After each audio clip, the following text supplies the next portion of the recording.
A sua filha veio com Não, você? a Luísa preferiu não vir, que foi muito difícil. Ela falou, mãe, na boa, minha vida é maravilhosa, que nossa vida era muito boa também lá em São Paulo, né? Minha vida é maravilhosa, eu estudo nas melhores escolas aqui em São Paulo, meus amigos da vida inteira, eu escolhi na mesma escola da vida inteira. É uma mudança muito Ela tinha rápida. 16 naquela melhor fase, né?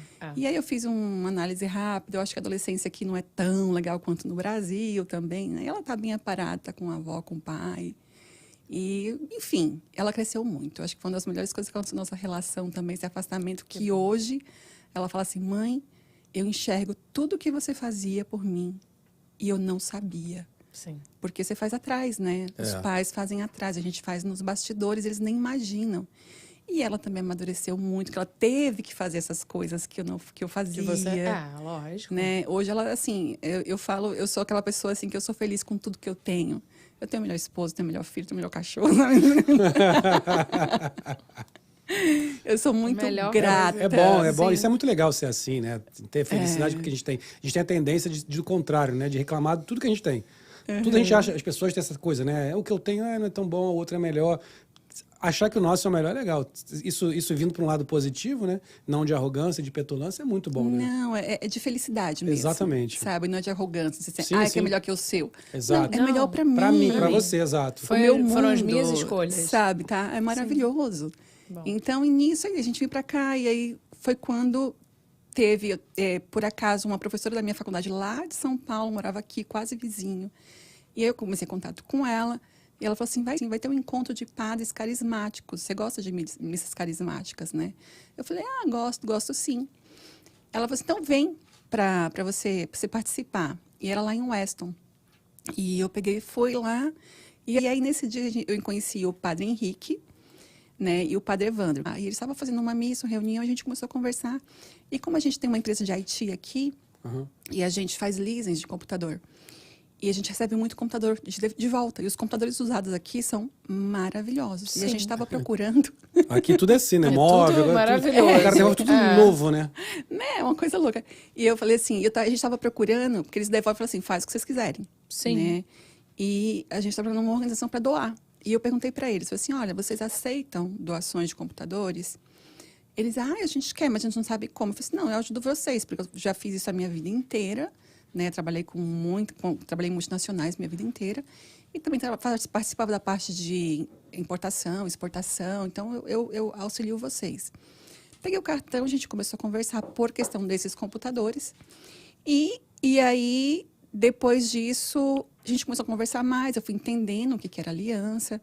A gente tirou o radar deles. Os despachantes no Brasil, muito fofos, fizeram por bonificação para eles. Legal. Toda a parte de estrutura. E tudo isso, e a gente foi conversando, eu conversei com o Renato, eu falei assim, me explica mais. Aí a irmã dele se propôs a dar aulas de inglês online, né, que foi logo quando também começou a pandemia. Sim. Dar aulas de inglês online para as crianças, das favelas, tudo isso, que eles têm vários projetos em favelas de São Paulo e outros lugares do mundo também.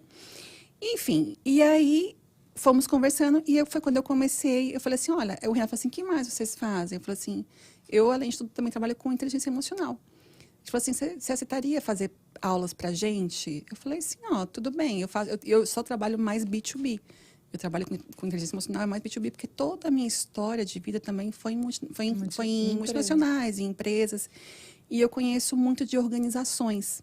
Só que eu amo pessoas, né? Eu gosto das organizações, gosto dos projetos e eu amo as pessoas. E para mim, as organizações são feitas de pessoas.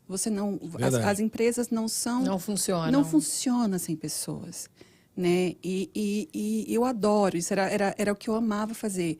Eu era gerente de uma grande multinacional no Brasil e eu adorava pegar aquelas pessoas estagiárias e vir ir melhorando e transformando e depois ver que eles iam para outros lugares, iam ser gerentes em outros lugares, faziam carreira.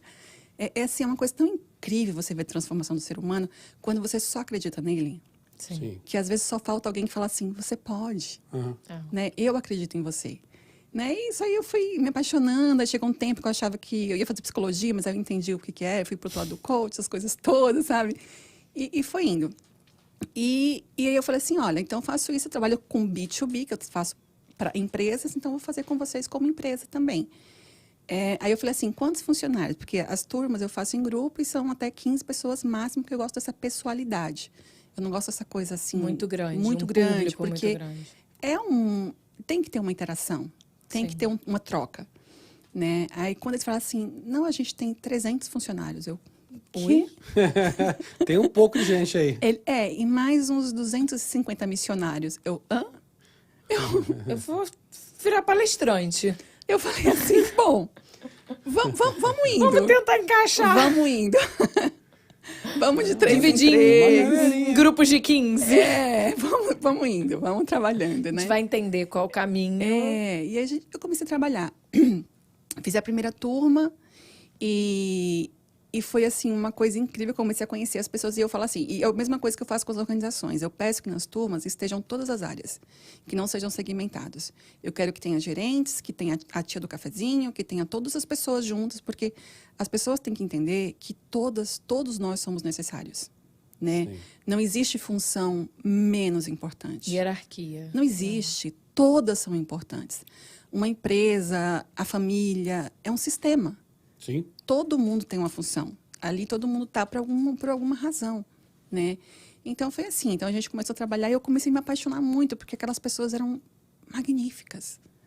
Sabe? São pessoas Você descobre assim... coisas de cada uma que... Gente... E qual é exatamente o seu papel ali no seu trabalho como mentora de inteligência emocional? O que Isso. exatamente você faz num papo desse? Então, resume para mim assim, o que você faz nessa hora e qual é o seu objetivo dentro desse monte de gente, de funcionários, e você falou que mistura um pouco de todo mundo. Estava até tendo um papo essa semana com um amigo que estava explicando até pro meu enteado sobre isso. Todo mundo é importante. Nem todo mundo vai seguir o mesmo caminho. Tem um que vai fazer faculdade, outro que não vai, o cara que vai ser isso, que vai ser aquilo, e todo mundo tem sua função. Exatamente. Ele falou exatamente essa frase. Todos vão fazer, a gente precisa da pessoa do cafezinho, precisa da pessoa da faxina, precisa do cara do elevador, a gente precisa do diretor, a gente precisa do cara que está pesquisando alguma coisa, todo mundo tem sua função. Então, me explica como é que funciona esse trabalho de inteligência emocional seu. Olha, inteligência emocional, ela é uma coisa que eu acho que é fundamental. Né? Eu parti para esse lado, eu fiz muitos cursos. Quando eu comecei essa coisa de desenvolvimento pessoal, que começou como uma busca pessoal, né? Eu comecei a me trabalhar, a me conhecer, aí fiz alguns cursos. Tudo começou porque na empresa que eu trabalhava também tinha uma pessoa que é um provedor de serviço que ele era muito difícil de dar resultado, muito difícil. E eu precisava muito do trabalho dele, que era imprescindível. E ele... Do nada, ele começou a ser super eficiente. Entendi. Aí eu falei assim, Francisco, vamos conversar. Uhum. O que aconteceu? Vamos Vendo, almoçar. né? Me explica esse negócio aí. Adorei isso que você está... Nossa, incrível. A mudança foi assim, 360, 180, assim. Eu falei, vamos conversar. Eu falei, o que você fez? Ele falou assim, eu fiz um coach. Eu falei, o que é isso? Eu não sabia o que era. Ele, não, é um processo, não sei o que, é um primo da minha esposa que faz, ele está na Irlanda, ele faz online, o Cícero, é maravilhoso. Eu falei assim, ele falou assim, faz um teste com ele. Depois eu fui falar, ele falou assim, e eu estava justo querendo essa coisa dessa transição, né, que eu não queria mais a organização. E aí eu falei assim, Cícero, o que você faz? Ela, é um coach, não sei o quê. Então eu comecei com ele. E aí, no processo com ele, ele falou assim, você tem... Ele não falou. Eu fui me desculpar, falei assim, ele falou, o que você quer? Eu falei mais ou menos o que eu achava que eu queria. Sim. Né? Que a gente, às vezes, de verdade, a gente nunca sabe. A minha filha falou assim, mãe, às vezes eu fico, não sei o que eu quero. Eu falei, tá tudo certo, filho. Ninguém sabe Eu muito, até não. hoje, às vezes, pergunto o que eu quero, né? E é normal, e a gente, às vezes, quer uma resposta pronta. E mudam, as respostas vão mudando no decorrer do tempo também. Sim.